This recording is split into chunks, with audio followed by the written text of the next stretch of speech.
অবস্থা নাই তো স্লোর না এসে পরে হঠাৎ বেড়ে গেছে এরপরে ধরে গেছে।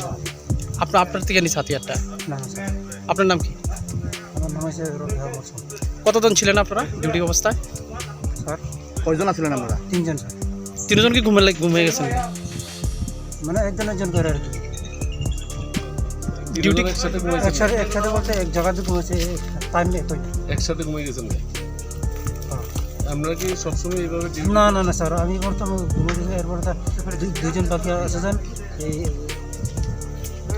দুজন মানে 3 জনের ডিউটি আসলে শুনছিল আর কি। 3 জনের মধ্যে একজন কনস্টেবল, এই কনস্টেবল হাতে থেকে মানে কি হাতিয়ারগুলো হারানো হয়েছে, এটাই শুনছে আর কি সকলগুলো। এটা আমরা সকালে শুনছে, আপনার এলাকার মানুষ সকালে শুনছেন?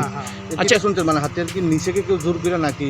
না আমরা যে শুনছিলাম এটা জোর না, তারা এই মানে আমরা জাতীয় সেট, যাত্রী সেট এই জায়গাতে তারা ডিউটি ছিল? হ্যাঁ ডিউটি ছিল। তারা ঘুমিয়ে গেছে? হ্যাঁ ঘুমিয়ে গেছে, ঘুমার পরে হাতিয়ার মানে কাছে রাখছে ওইটা বলে তোমার হওয়ার পরে এটা মানে হাতিয়ার না। আচ্ছা, এই আউটপোস্টের নাম কি? 3 জন ছিল। আর পোস্ট এটা হলে শেষ হওয়া